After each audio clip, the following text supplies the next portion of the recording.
Biz keçən dəfə Azərbaycan dili dərsimizdə tabeli mürəkkəb cümlənin bir hissəsini keçdik. Yəni, bugün davam edirik. Tabeli mürəkkəb cümlənin keçən dəfə xatırlama eləyək.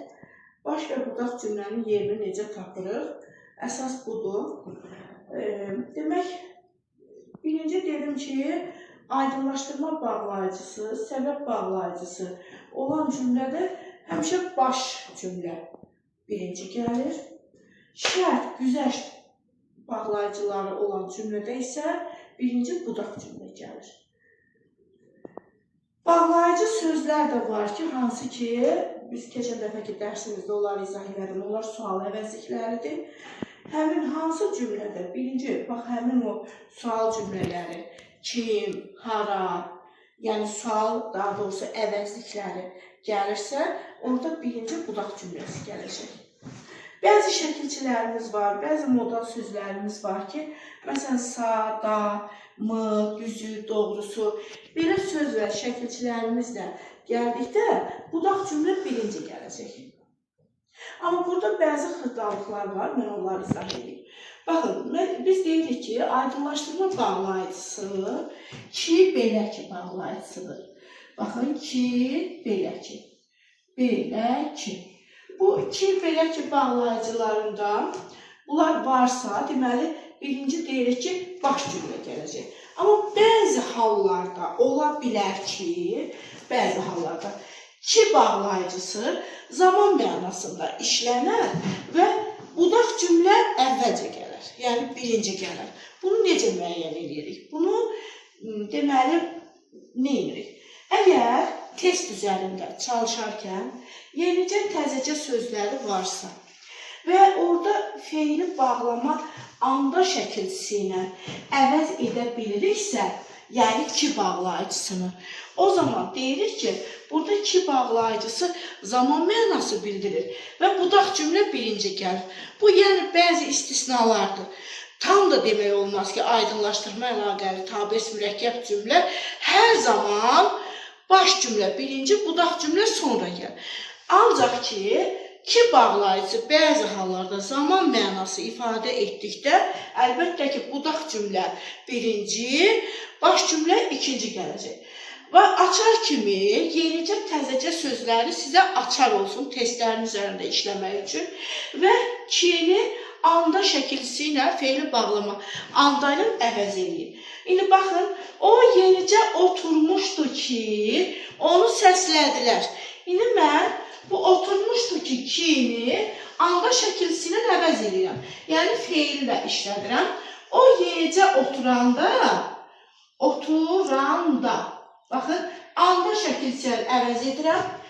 O zaman demək məlum olur ki, burada ki zaman mənasındadır, yəni əslində zaman zərfliyi mənasındadır, yəni cümlüzü kimi.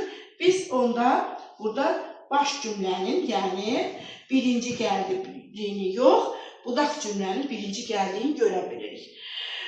Bir də mı var ki, buna biz həm şəkilçi, həm də ədat kimi baxsaq, bəzən bu bağlayıcı da ola bilər ki, məsələn, burada da ki bağlayıcısı daha əvəz oluna bilər, yəni mı-nı ki ilə əvəz edə biləriksə, burada da istisna hal kimi baş cümlə birinci gəlir, sonra isə budaq cümlə. İndi bunu necə müəyyən edək?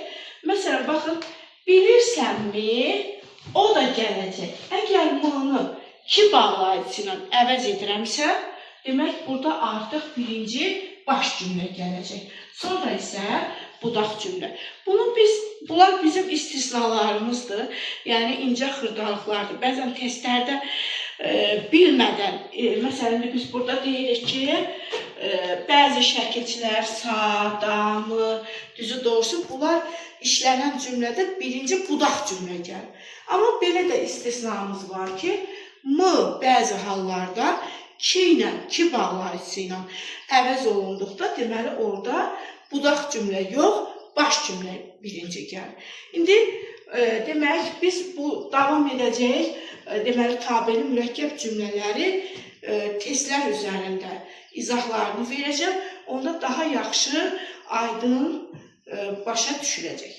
Demək, tabeli mürəkkəb cümlədə baş cümlə, yəni baş cümlənin yeri təkcə aydınlaşdırma səbəb bağlayıcılarına görə deyil. Yəni ki, belə ki, ona görə ki, buna görə də olan bağlayıcılarımız dedik ki, əsasən də aydınlaşdırma və səbəb bağlayıcılarımızda baş cümlə birinci gəlir. Ancaq ki, baş cümlə intonasiyalarına gələ bilər. Yəni, burada ola bilər ki, heç bir aydınlaşdırma səbəb bağlayıcısı olmasın, sadəcə cümləmiz vergüllə ayrılsın. Mən bilirəm, yurduma gözəl günlər gələcək.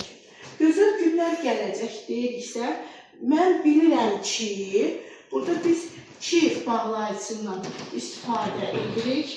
Mən bilirəm ki, yurduma gözəl günlər gələcək.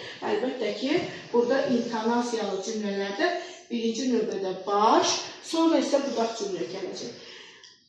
Bəzən, ancaq ki, şərt budaq cümləsində də intonasiya ola bilər. Yəni, nümunədə yazmışam.